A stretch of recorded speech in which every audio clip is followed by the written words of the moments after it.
région et c'est Compostelle en temps de COVID. Alors, c'est quelqu'un qui va nous parler de son expérience du chemin lors de la première vague. On le sait qu'il y a eu quelques personnes, il y a eu des gens en Europe qui allaient sur les chemins, mais on a eu aussi quelques Québécois. Alors, François va nous faire part de l'expérience et des particularités justement par rapport là, à son expérience en temps de COVID lors de la première vague. Sachez là, que comme association, on ne recommande pas là, de voyager en ce moment. On vous invite à suivre les directives du gouvernement concernant les voyages non essentiels et encore plus avec ce qui se passe en ce moment, la deuxième vague. Mais on ne sait pas encore ce que sera fait l'été et l'automne 2021. Si vous avez des questions pendant la présentation de François, vous pourrez justement là, les noter, les écrire là, dans le petit carré de chat. Et à ce moment-là, où c'est marqué chat ou conversation. Et Jacinthe Hébert, une autre bénévole, va tout prendre vos commentaires et questions. Et ce sera à la toute fin qu'elle pourra en faire un résumé et que François pourra y répondre. Dans la deuxième partie, qui va être tout de suite après la présentation de François, qui, elle, dure environ 30 minutes, dans la deuxième partie, c'est vraiment sur le Camino Fistera-Muxia. On sait qu'il y a beaucoup de gens qui arrivent à Saint-Jacques-de-Compostelle et les personnes se demandent si elles vont avoir le temps de se rendre à Muxia ou Fistera. Donc, pour faire votre choix, Robert Hébert a préparé deux petits documents audiovisuels très courts. Un premier de 8 minutes qui vous donne les informations nécessaires pour faire votre choix. Et le deuxième petit vidéo d'environ 11 minutes, c'est vraiment pour terminer la soirée d'une façon un peu plus zen et poétique. Alors, ce sera notre belle soirée. Alors, avant de laisser la parole à François, je vous demanderai, s'il vous plaît, là, les quelques personnes qui ont encore leurs images, leurs vidéos d'ouvertes, de pouvoir fermer tout cela. Je vous remercie et je laisse maintenant le temps à François de s'installer pour nous présenter Compostelle.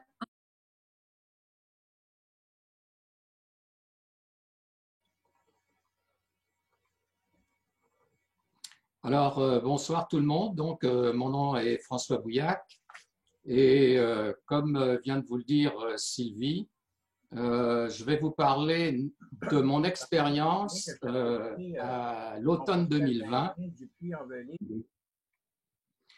Ok, donc je reprends. Ce dont je vais vous parler ce soir, c'est de l'expérience que j'ai vécue sur le chemin de Compostelle, en l'occurrence du Puy-en-Velay à Conques. Et j'ai vécu cette expérience-là au mois de septembre 2020. Alors, les remarques que je vais vous faire, en fait, ou les informations que je vais vous donner, c'était des informations qui étaient évidemment valables en 2020. Les conditions, au moment où on se parle, en janvier 2021, ces conditions-là ont pu changer. Et certaines ont changé, mais donc ce que je souhaitais faire peut-être, c'est vous donner un aperçu de ce qui pouvait vous attendre en 2021 si vous décidiez d'aller sur le chemin de Compostelle. Donc, ma marche en 2020 s'inscrit dans un processus. En fait, j'ai commencé mon pèlerinage sur Compostelle en 2016. À l'occasion de mes 70 ans. Et je fais ce pèlerinage avec mon frère qui habite en France et avec un de ses amis. En septembre 2020, on avait déjà fait 4 étapes du Puy-en-Velay jusqu'à Santander en Espagne sur le Camino del Norte. Notre projet pour septembre 2020, c'était de continuer et d'aller de Santander à Oviedo, toujours sur le Camino del Norte, pour ensuite, en 2021, arriver à Santiago et pouvoir fêter le chemin à l'occasion de cette année sainte, puisque, comme vous le savez sans doute, 2021, c'est une année sainte, c'est-à-dire que la fête de Saint-Jacques va tomber un dimanche cette année. Malheureusement, entre deux, la Covid a frappé. Alors, on s'est posé des questions, mon frère et moi, pendant plusieurs semaines, plusieurs mois même, à savoir si on allait faire quelque chose ou si on n'allait rien faire. Et finalement, on a pris notre décision au début du mois d'août parce que les conditions s'étaient un petit peu améliorées à ce moment-là, si on se le rappelle bien. Et donc, au mois d'août, au début du mois d'août, on a dit oui, on y va. Mais au lieu de continuer sur la portion entre Santander et Oviedo, compte tenu du fait qu'en Espagne, c'était quand même, la situation sanitaire était très mauvaise. Donc, on a décidé de rester plutôt en France et de refaire une partie qu'on avait déjà faite, la toute première, à savoir du Puy-en-Velay jusqu'à Conques. Mais évidemment, à cause de la situation, on a pris un certain nombre de dispositions avant de partir, notamment consulter des guides comme le Miam Miam Dodo ou d'autres guides pour savoir quel gîte était ouvert, quel gîte était fermé, parce qu'on avait entendu dire qu'il y avait plusieurs des gîtes qui malheureusement avaient fermé parce que, à cause des conditions sanitaires, ou des gîtes qui étaient plus en opération parce qu'ils n'avaient plus les moyens d'opérer. Donc, on a consulté les guides, on a consulté également les sites des États qu'on devait traverser. La Suisse, je vais m'expliquer pourquoi, je vais vous expliquer la Suisse pourquoi, et la France en particulier, puisque le pèlerinage avait lieu en France. Et donc, au courant du mois d'août, on a fait les réservations par courriel. En fait, j'ai fait ça à partir d'ici pour tous les hébergements dans lesquels on avait prévu d'aller. Et en fait, en tout, ça m'a pris 2 semaines de démarche. Donc, tout ça pour dire que quand j'envoyais un courriel pour une demande de réservation, la réponse revenait assez rapidement. Et donc, ça s'est fait rondement. On a également demandé, parce qu'on était quand même, je dirais pas inquiet, mais en tout cas, on a quand même demandé des précisions sur les mesures sanitaires qu'il y avait dans chacun des gîtes où on avait choisi d'aller. Et on a donné évidemment, nous aussi, des précisions sur le fait qu'on allait respecter toutes les consignes sanitaires telles qu'elles nous seraient demandées. Tout ça, donc, m'a amené, moi, à choisir un itinéraire avion. Alors, j'ai choisi de prendre un avion de Montréal à Genève, simplement parce que mon frère habite en France, mais tout près de l'aéroport de Genève. Ça, c'est une des raisons. L'autre raison, c'est que la Suisse n'avait pas encore fermé ses frontières aux Canadiens au moment où on a fait les réservations. En plus, il y a un vol direct d'Air Canada plusieurs fois par semaine entre Montréal et Genève.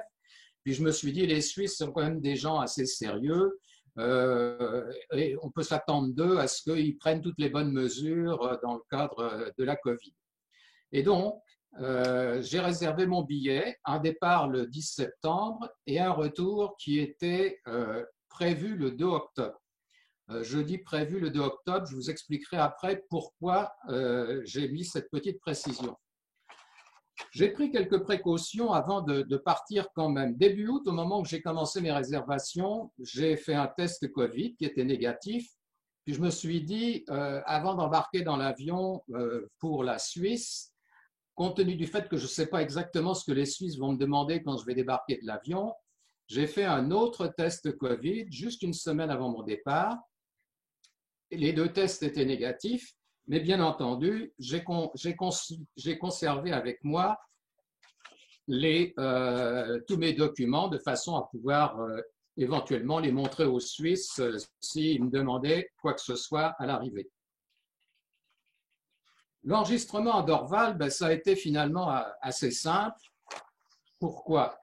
Parce que, comme vous vous en doutez bien, en septembre, il n'y avait pas grand monde dans les aéroports. Voilà un peu une idée de ce qu'avait l'air l'aéroport de Dorval au moment où je suis arrivé. Ça vous donne une idée un peu des couloirs vides comme ça. On n'a pas l'habitude de voir ça. Donc, je me suis présenté au comptoir d'enregistrement. Il n'y avait pas de passagers, ça a été très vite. On m'a rien demandé, on m'a pas demandé du tout si j'avais ou non la COVID, si je l'avais eu, si j'avais des papiers, rien de tout ça. Le contrôle des passeports, ça s'est fait très rapidement, la salle d'embarquement, et le passage dans l'avion, l'embarquement dans l'avion. Inutile de vous dire que ça a été aussi très rapide parce qu'il n'y avait quand même pas beaucoup de passagers, vous allez voir. Alors, le vol entre Montréal et Genève. On était 29 passagers dans un avion de 255 places. Je ne sais pas si vous avez déjà voyagé comme ça. Moi, en tout cas, j'ai voyagé pas mal dans ma vie professionnelle. Je n'avais jamais vu un avion aussi vide. Donc, ça voulait dire quoi? Ça voulait dire que pour chacun des passagers, on avait à peu près 2 rangées ou 3 rangées de 10 sièges de fauteuil. Donc, c'était facile de prendre ses aises et c'était facile de relaxer.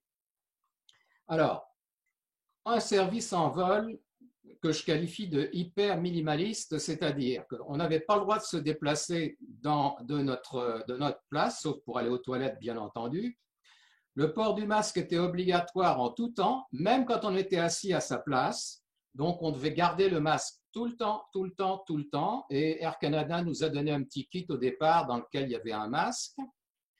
Moi, j'étais en classe économique, évidemment, mais donc il n'y a pas eu d'apéro, il n'y a pas eu de repas chaud, pas de possibilité de choisir un menu, c'est-à-dire un menu végétarien ou un menu cachère ou peu importe. Tout ce qu'on a eu, en fait, c'est une boîte de carton dans laquelle il y avait un repas froid qui a été distribué donc tout de suite après le décollage, je dirais peut-être 30 minutes après que les lumières aient été rallumées dans l'avion. Donc, on nous a distribué une boîte en carton dans laquelle il y avait une espèce de salade avec un petit gâteau et puis une bouteille d'eau et c'est à peu près tout. Pas de service de bar, pas de vente hors taxe, donc un personnel de bord vraiment très très peu occupé. Et avant d'arriver à Genève, on nous a donné encore une fois dans une boîte en carton un petit déjeuner, mais très, très, très, très frugal. Alors, le bon côté des choses, c'est qu'évidemment, dans l'avion, on a eu la possibilité de se reposer parce que, comme je l'ai dit, le repas était servi rapidement après le décollage. On avait de la place pour s'asseoir, on a soulevé les accoudoirs des fauteuils et puis on a pu s'allonger sur les sièges. Il y a eu un vol sans histoire, très calme, arrivé à Genève finalement avec 45 minutes d'avance. Quelle formalité y avait-il pour les Suisses? En l'occurrence, un seul papier qu'on a dû remplir dans l'avion entre Montréal et Genève, et c'est un papier qui demandait notre nom, notre adresse et l'adresse où on devait se rendre en Suisse, parce qu'évidemment, comme c'est un vol Montréal-Genève, il demandait l'adresse en Suisse. En l'occurrence, moi, j'ai donné l'adresse de mon frère en France et tout a bien fonctionné. Qu'est-ce qui s'est passé maintenant en arrivant à Genève? Bon, à 29 personnes dans l'avion, pas grand monde dans l'aéroport de Genève, ben, le débarquement s'est fait de manière très, très rapide. Quand je suis arrivé à immigration, au comptoir d'immigration suisse, j'étais un peu inquiet parce que je me suis dit, là, j'avais préparé mes papiers de non, non, il n'a pas la COVID. En réalité, l'officier de police suisse, il m'a juste demandé d'enlever mon masque pour voir que le gars qu'il avait en face de lui, c'était bien le gars qui était en photographie sur le passeport. C'est tout ce qu'il m'a demandé. Il n'y a eu aucune autre question, aucune. Le bagage, évidemment, mon bagage a été récupéré de manière très rapide parce qu'à 29 personnes dans l'avion, le premier train de chariot a amené tous les bagages. Et donc, finalement, je suis sorti de la zone des bagages. Et là, ben, j'ai attendu mon frère pendant 20 minutes parce que lui, il était arrivé au dernier moment. Pardon. Et donc, j'ai embarqué tout de suite dans sa voiture et on est parti. Voilà un peu ce à quoi avait l'air l'aéroport de Cointrin, l'aéroport de Genève. Vous voyez, c'est aussi désert qu'à Dorval. Et vous voyez même en bas l'avion de Swiss avec des caches sur les réacteurs, les chariots à bagages complètement complètement immobilisés sur le tarmac. Il y avait vraiment peu de monde à l'aéroport de Genève, pas plus qu'il y en avait à l'aéroport de Dorval en partant. Alors, on va passer maintenant plus au vif du sujet, à savoir qu'est-ce qui s'est passé sur le chemin. Donc, avec mon frère et son chum, on est arrivé au Puy-en-Velay la veille de notre départ. La ville était déserte ou désertée. Vous allez voir, vous voyez l'intérieur de la cathédrale, vous voyez l'extérieur de la cathédrale, vous voyez la place centrale du Puy-en-Velay. D'habitude, il y a beaucoup plus de monde que ça. Pour ceux qui ont déjà fait le chemin, le GR65, vous vous rendez compte que c'était vraiment désert. On ne s'est pas bousculé. Les distances de 2 mètres étaient respectées sans problème. On avait réservé notre gîte, donc on était dans le gîte. En fait, on était 5 personnes, mes 2 compagnons et moi, et un couple de Français qui étaient là. Quand on est arrivé, première chose à faire en arrivant au gîte, se désinfecter les mains. Ensuite, on nous a montré notre chambre. Et la chambre avait été complètement désinfectée aussi. Ça sentait le désinfectant d'ailleurs. Et on nous a obligés à avoir des couvre-visages dans les parties communes, pendant tout le temps donc, où on a été dans les parties communes. Le souper le soir, ça s'est fait à des tables séparées. D'un côté, les 3, mes compagnons et moi, et de l'autre côté, le couple en question. Et la distance de 2 mètres était très bien respectée dans ce gîte. Alors voilà donc les trois marcheurs le matin du départ. On va maintenant, j'ai essayé de couvrir plusieurs aspects de la marche pèlerine. Un premier aspect qui concerne les pèlerins, un aspect qui va concerner les hébergements, un aspect qui va concerner aussi l'environnement général. Donc, le premier aspect, les pèlerins. Peu de pèlerins sur le chemin, surtout des gens du 3e âge et quelques étudiants, en fait, des gens qui n'avaient pas vraisemblablement repris les cours à l'université encore, ou des gens qui avaient tout simplement décidé de prendre un break. Mais en tout cas, la plupart des gens avaient jamais marché. On a trouvé très peu de gens qui avaient déjà marché sur le chemin. Une autre caractéristique cette année, c'est que, enfin en 2020, c'est qu'il n'y avait pratiquement aucun étranger sur le chemin, à part 1 ou 2 Belges égarés qu'on a pu rencontrer. Donc, presque uniquement des Français, dont beaucoup, en fait, en étaient à leur première expérience sur le chemin. Et ça paraissait dans les commentaires qu'ils faisaient, et même la plupart de ceux qu'on a vus, c'était des gens qui n'avaient même pas d'expérience de marche. Donc, c'était des gens qui prenaient 1 semaine ou 2 semaines pour faire un peu de marche, puis ils avaient entendu parler de Compostelle, et donc ils avaient décidé de faire ça. Malgré tout, pardon, pour ceux qui connaissent le chemin, on a retrouvé les mêmes sensations que celles qu'on connaissait, la liberté, la fraternité, l'entraide. Donc une ambiance un peu différente parce qu'il n'y avait pas beaucoup d'étrangers, mais par contre, l'ambiance générale était bien celle qui nous fait aimer le chemin année après année.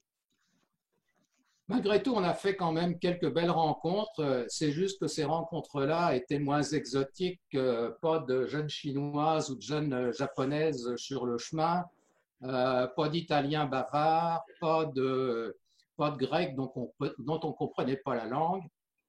Bref, c'était une expérience un peu différente.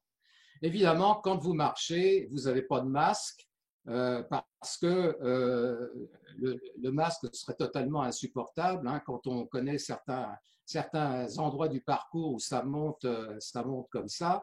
Mais c'est sûr que le masque, on ne pourrait pas le supporter. Par contre, à chaque fois qu'il nous arrivait de croiser des gens, c'était sans problème et les distances étaient bien respectées.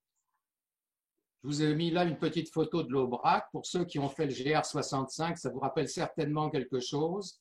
Alors, le chemin, au mois de septembre l'année dernière, c'était à peu près ça. Ça ressemblait à ça. Alors maintenant, les aspects concernant les hébergements. Dans tous les hébergements où on est allé, il y avait des mesures sanitaires qui étaient très strictes. Du gel hydroalcoolique partout, dès l'arrivée. Port du masque obligatoire partout également, durant les déplacements à l'intérieur du gîte. Distanciation durant les repas, j'écris pas toujours parce que la plupart du temps, oui, mais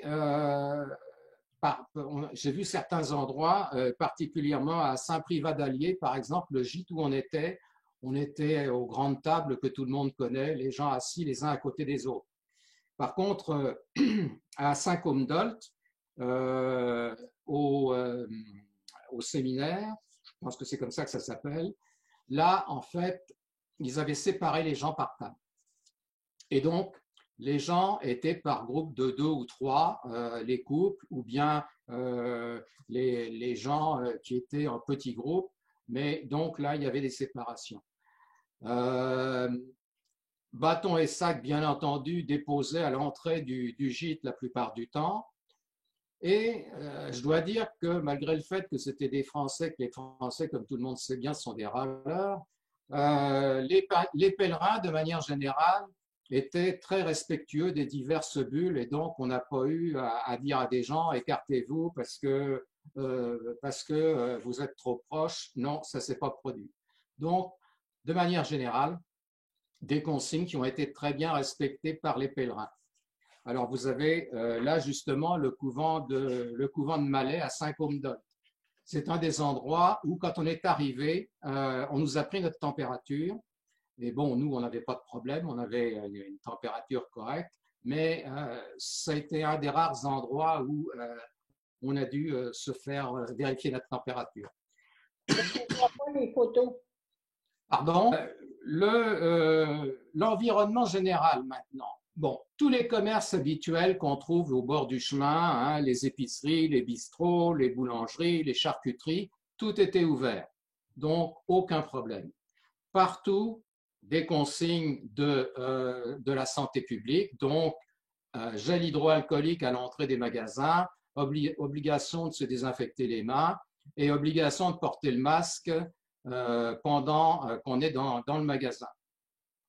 Donc, question nourriture, vous n'aurez pas de problème et vous trouverez toute la nourriture que vous trouvez habituellement sur le GR65. Par contre, dans certaines villes, à Espalion notamment, le port du masque dans les rues était obligatoire. Alors, mais heureusement, on avait rencontré des pèlerins qui nous en avaient parlé et donc, quand on est arrivé à Espalion, on avait nos masques sur nous, mais je suis certain que si on avait croisé un policier, on lui aurait dit qu'on n'était pas au courant, on aurait mis nos masques et tout aurait été correct parce qu'il n'y a pas eu du tout de problème de respect des consignes, tout s'est très bien passé. Les sites d'intérêt qu'il peut y avoir sur le chemin, comme par exemple le château à Estaing, tout ça s'était ouvert. On a pu le visiter, bien entendu, en respectant encore une fois les consignes, à savoir la nécessité de se désinfecter les mains au départ et par la suite respecter les distances. Dernier point que je voulais mentionner dans mon domaine de l'environnement, les navettes type transport Claudine que vous connaissez peut-être sur le GR65, les navettes donc pour les bagages et pour les passagers, ça fonctionne tout à fait normalement, sauf que évidemment, il nous a fallu nous désinfecter les mains avant d'embarquer dans la navette quand on l'a prise pour retourner. Et également, nous avons dû conserver nos masques dans la navette pendant tout le temps du trajet. Alors voilà pour ce que j'appelle l'environnement. Alors ben là, c'est notre arrivée au terme de notre périple de 8 jours.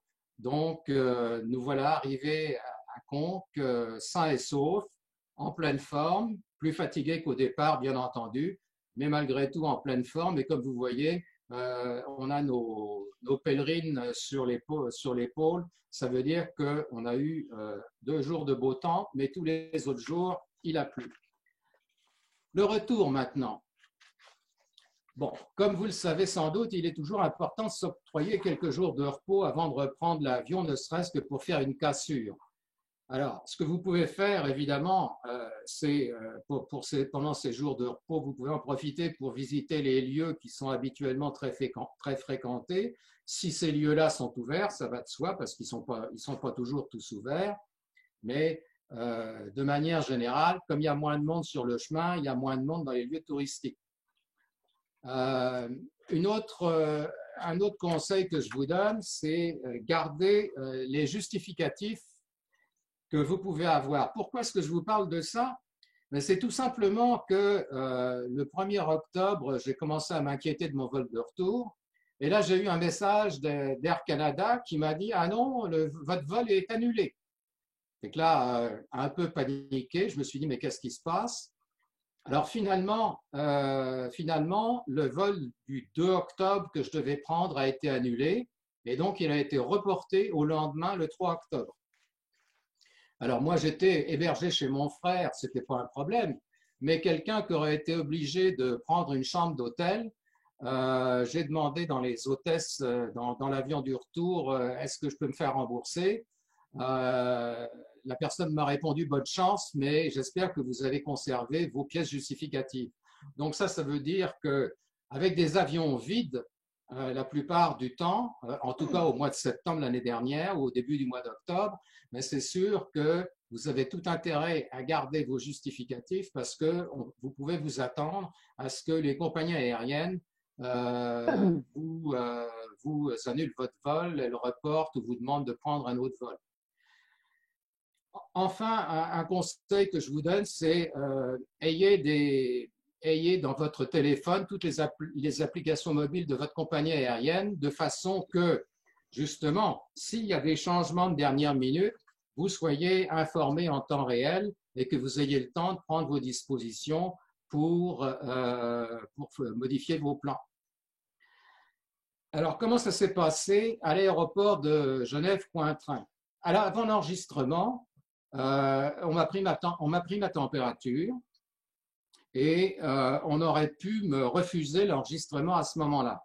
Et sauf erreur de ma part, maintenant, c'est ça qui se passe effectivement. Si vous avez de la température, vous ne pouvez pas enregistrer vos bagages et évidemment, vous ne pourrez pas embarquer. En salle d'embarquement, après les contrôles de police qui ont été encore une fois très faciles, en salle d'embarquement, on a à nouveau pris ma température, comme si une fois, ce n'était pas suffisant. Et là encore, j'aurais pu me faire refuser l'embarquement si j'avais eu de la température. En tout cas, maintenant, ce serait le cas, c'est sûr, parce que si je me rappelle bien des dernières consignes du gouvernement fédéral, si vous avez de la température, vous ne pouvez pas embarquer. Dans l'avion du retour, 30 passagers pour 255 places, c'était le même avion. Même condition qu'à l'aller, même absence de service de la part du personnel de bord. Et lui aussi, le personnel de bord, il était plus ou moins confiné, donc il a été très, très discret, si on peut dire. Quelques conseils. Alors, comment ça s'est passé dans le vol du retour? Dans le vol du retour,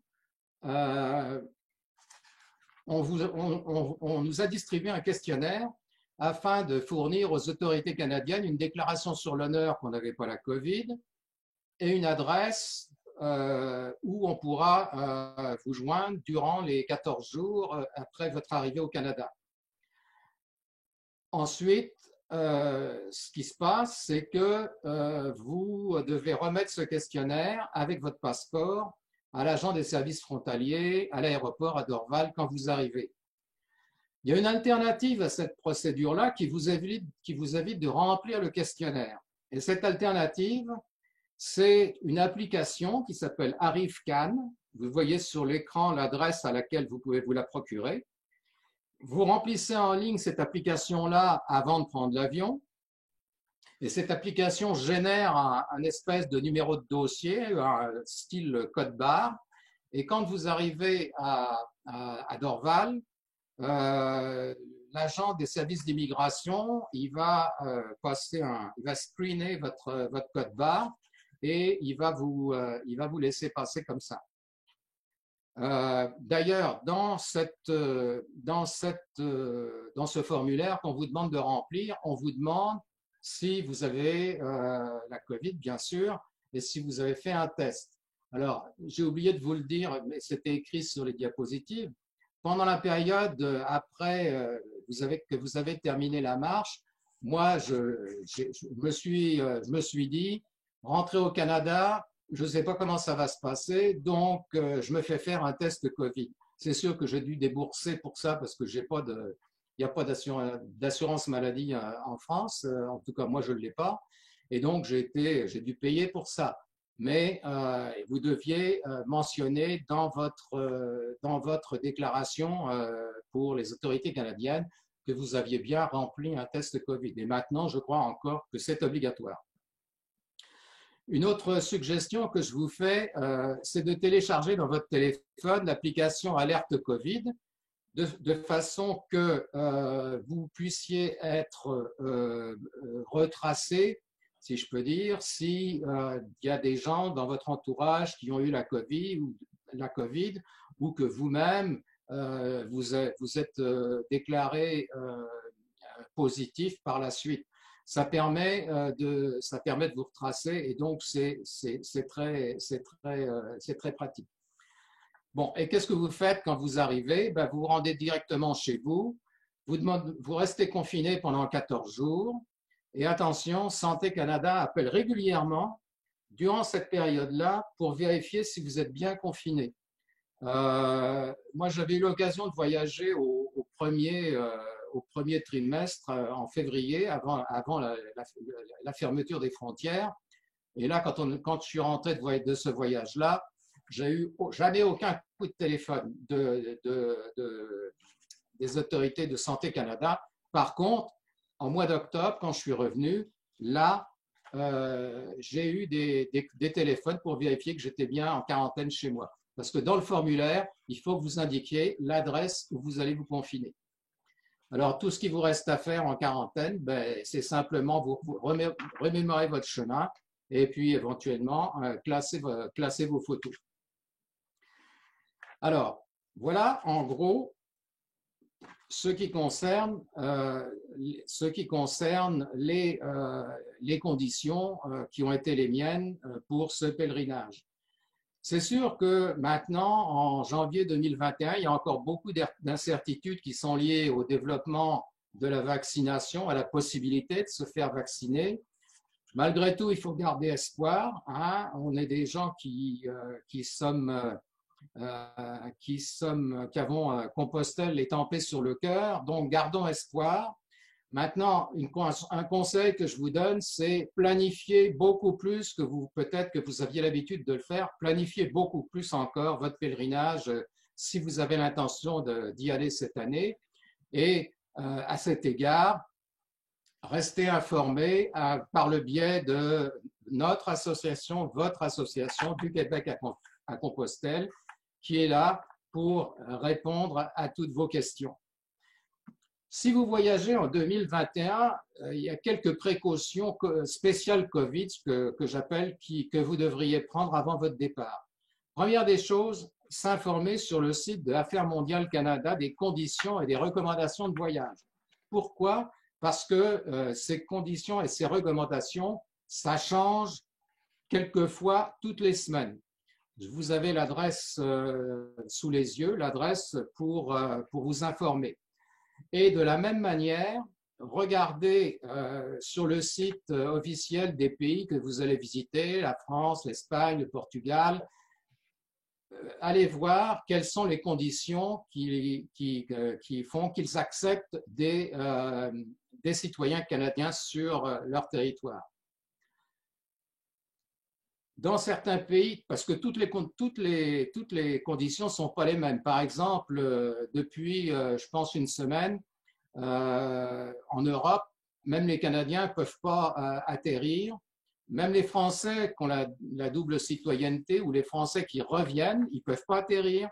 Ils sont obligés de se confiner pendant 7 jours et ils sont confinés dans un hôtel réservé par le gouvernement. Alors tout ça, toutes ces conditions-là, ça change tout le temps. Donc, mon conseil, c'est vraiment allez vérifier aussi bien sur le site d'Affaires mondiales Canada que sur les sites des ministères des Affaires étrangères. Une autre précaution à prendre, bien sûr, c'est de vous informer auprès de votre compagnie aérienne et de votre compagnie d'assurance des conditions de couverture et des conditions de rapatriement éventuels.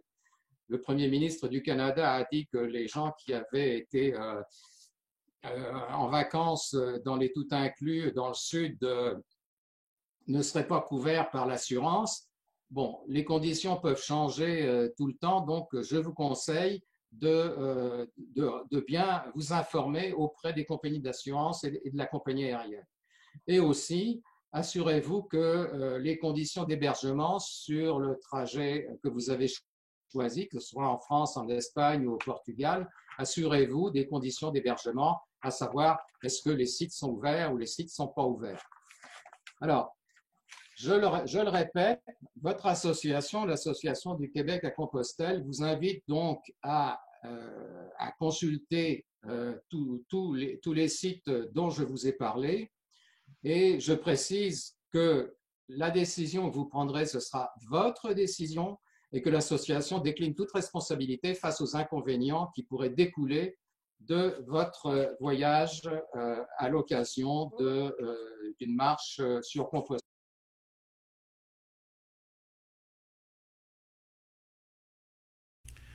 Bonsoir.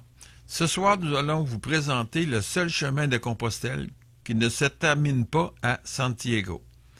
C'est le Camino de Finisterre, qui est un chemin partant de Santiago pour se rendre au Finistère, en passant par Muxia.